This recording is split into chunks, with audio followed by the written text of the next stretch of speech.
அன்பானவர்களே, அன்பு வணக்கங்கள். உங்களால் மற்றவர்களுடைய மனதை மிக எளிதாக படிக்க முடியும். படிக்க முடியுமா? ஆமா. மற்றவர்கள் என்ன நினைக்கிறார்கள் என்பதை உங்களால் தெளிவாக சொல்ல முடியும். இது ஒரு விதமான கலை, ஒரு ஆர்ட். உலகிலேயே நம்முடைய நாட்டு ரிஷிகள், முனிவர்கள், யோகிகள், சித்தர்கள், அவதாரங்கள், மகான்கள் எல்லோருமே இந்த கலையை பயன்படுத்தி இருக்கிறார்கள். யாராவது ஒரு உண்மையான ஒரு துறவி கிட்ட நம்ம போனா அவரை போய் நம்ம பார்க்கும் போதே அவரை நம்ம பார்த்த பிற்பாடு சொல்லிடுவார், நீ எதற்காக என்னிடம் வந்திருக்கிறாய் என்பதை அவர் தெளிவாக கூறிவிடுவார். இது நமக்கு ஆச்சரியமா இருக்கலாம். அது எப்படி நான் என் மனசுல நினைக்கிறத அவர் சொல்றாரு? இது ஒரு சித்து வேலையா இருக்குமா? ஒன்னும் கிடையாது. இது 64 சித்துல ஒரு சித்தம் கிடையாது. இது சாதாரணமாக அவர்களால் தினசரி தான் சந்தித்த மக்களிடம் பயன்படுத்துகிற ஒரு வித்தை. அது அவங்களால மட்டும்தான் செய்ய முடியுமா? நீங்க கேட்கலாம். இல்லை, உங்களாலையும் அதை செய்ய முடியும். இது ஆங்கிலத்தில் மெயின் ரீடிங் என்று சொல்லுவார்கள். மனதை படித்தல். மற்றவர்களுடைய மனதில் என்ன விதமாக நினைக்கிறார்கள் என்பதை செய்கின்ற அந்த செயலுக்கு பெயர் மனதை படித்தல், மெயின் ரீடிங். எப்படி அது அண்ணா? மிக எளிமையான ஒரு வழிதான். அது கொஞ்சம் பயிற்சி தேவை, அவ்வளவுதான். என்ன? முதல்ல நீங்கள் மற்றவர்களுடைய மனதில் என்ன நினைக்கிறார்கள், என்ன சிந்திக்கிறார்கள், என்ன எண்ணுகிறார்கள் என்பதை தெரிந்து கொள்ள வேண்டும் என்றால் முதல்ல உங்களுடைய மனதை அமைதியான நிலைக்கு எடுத்து செல்ல வேண்டும். உங்க மனசில் எந்த விதமான எண்ணங்களோ சிந்தனைகளோ இருக்கக்கூடாது. நீங்கள் உங்களுடைய மனதை முதலில் அமைதியான நிலைக்கு கொண்டு வர வேண்டும்.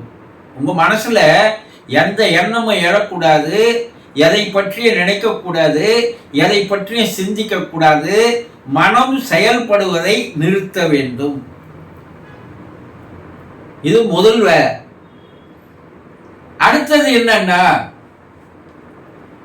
இந்த மனதை நீங்கள் அமைதிப்படுத்திய பின்பு உங்களிடம் வருபவர்களை நீங்கள் அவர்களுடைய கண்களை பார்த்து பேச வேண்டும். ஏன்? சிலர் பொய் சொல்லுவாங்க. நம்ம குழந்தைங்க கிட்ட, நீ உண்மைதான் பேசுறியா சொல்லு, என் கண்ணை பார்த்து சொல்லு, என் கண்ணை பார்த்து சொல்லுன்னா அந்த குழந்தை என்ன சொல்லிடும்? நான் பொய் தான் பேசுறேன். கண்களை பார்க்காது. அது மனதிலே பொய் சொல்லுகின்றதை அது கண்களானது காட்டி கொடுத்து விடும். ஒரு மனசுல என்ன விதமான எண்ணங்களை எண்ணுகிறார்கள், சிந்திக்கிறார்கள் என்பதை அந்த எண்ணத்தினுடைய உணர்வுகள், ஒரு ஃப்ரீக்குவன்சி இருக்கு இல்லையா, அது கண்களின் மூலமாக வெளிப்பட்டு விடும். அந்த கண்களை முதலில் தெளிவாக நீங்கள் தெரிந்து கொள்வதற்கு சில நாட்கள் பயிற்சி எடுக்கும். கண்கள் விரியுதா, சுருங்குதா, அகலமாகுதா, இல்ல வட்டம் பெருசாகுதா, இப்படி சில பயிற்சிகளை நீங்கள் உங்களுடைய கண்களின் மூலமாக அவர்களுடைய கண்களை மிக உன்னிப்பாக பார்க்கின்ற ஒரு வித்தை. ஏன்னா அவங்க மனசுல இருக்கிறது பூரா எது மூலமா வெளியே வரும்னா, அவன் என்ன நினைச்சிட்டு இருக்கிறான் என்பதை அந்த கண்கள் தான் முதல்ல காட்சி குத்துரும். இரண்டாவது அவங்களுடைய முகத்தினுடைய இம்ப்ரெஷன், அதை நீங்க கவனிக்கணும். இத ஃபேஸ் ரீடிங்னு சொல்லுவாங்க ஆங்கிலத்துல. முகத்தை படித்தல். ஒருவருடைய என்ன உணர்வுகள், அந்த உணர்வுகளை முகமானது காட்டி கொடுத்துரும். இதனால்தான் நம்ம அகத்தின் அழகு முகத்தில் தெரியும்னு சொல்லுவாங்க.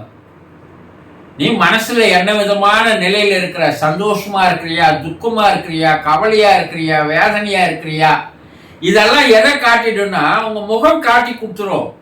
உங்க மனசுடைய எண்ணங்களை உங்க முகமானது காட்டி கொடுத்துரும். இது இரண்டாவது.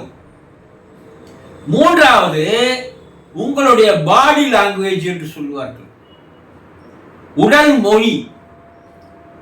அந்த உடல் மொழி எந்த விதமாக அவர்கள் கையாள்கிறார்கள், எப்படியெல்லாம் அந்த உடலை அசைக்கிறார்கள், எப்படி கை காட்டுகிறார்கள், கைகளை எப்படி செய்கை செய்கிறார்கள், இதெல்லாம் மூன்றாவது. முதல்ல ஐ ரீடிங், இரண்டாவது ஃபேஸ் ரீடிங், மூன்றாவது பாடி லாங்குவேஜ், பாடி ரீடிங். இது மூன்றும் நீங்கள் கற்றுக்கொள்வதற்கு நீங்க என்ன செய்யணும்னா ரொம்ப சிரமப்பட வேண்டியதில்லை. நீங்கள் சந்திக்கிறவர்களை எல்லாம் நீங்கள் உங்களுடைய இந்த பயிற்சி அவர்களை கொண்டு நீங்கள் பயன்படுத்தி கொண்டு இந்த பயிற்சியிலே தேர்ச்சி பெற வேண்டும். இது மிஞ்சி போனா ஒரு 2 மாதம் 3 மாதம் ஆகலாம், அவ்வளவுதான், அதுக்கு மேல கிடையாது. அட்லீஸ்ட் ஒரு 100 நாட்கள், 100 நாட்கள்ல நீங்க ஒரு நாளைக்கு குறைஞ்சபட்சம் ஒரு 100 பேரை சந்திக்கிறீங்கன்னா 100 நாள்ல எவ்வளவு பேரை சந்திப்பீங்க? அப்ப அவர்களுடைய முகம், அவர்களுடைய கண்கள், அவர்களுடைய பாடி லாங்குவேஜ் இதெல்லாம் தெளிவா அவங்களால தெரிஞ்சுக்க முடிஞ்சதுன்னா எதிரில் யார் வந்தாலும் அவர்கள் மனதில் என்ன நினைத்து கொண்டிருக்கிறார்கள் என்பதை மிக எளிதாக அவர்களுக்கு நீங்கள் சொல்லும் போது அவர்கள் ஆச்சரியப்பட்டு போவார்கள். இப்ப அவன்கிட்ட ஏதோ திறமை இருக்குப்பா, அவன் நான் என்ன நினைக்கிறேன்னு சொல்லிடுறான் என்று நீங்கள் சொல்லுவீர்கள். ஆக இது ஒரு மனிதர்கள் கற்றுக்கொள்ள வேண்டிய ஒரு கலை. இது உங்க வாழ்க்கைக்கு நீங்கள் முன்னேறுவதற்கு, வெற்றி பெறுவதற்கு, சாதனைகளை அடைவதற்கு இது மிக மிக முக்கியம் என்பதை தெளிவாக தெரிந்து கொள்ளுங்கள். சந்தோஷம்.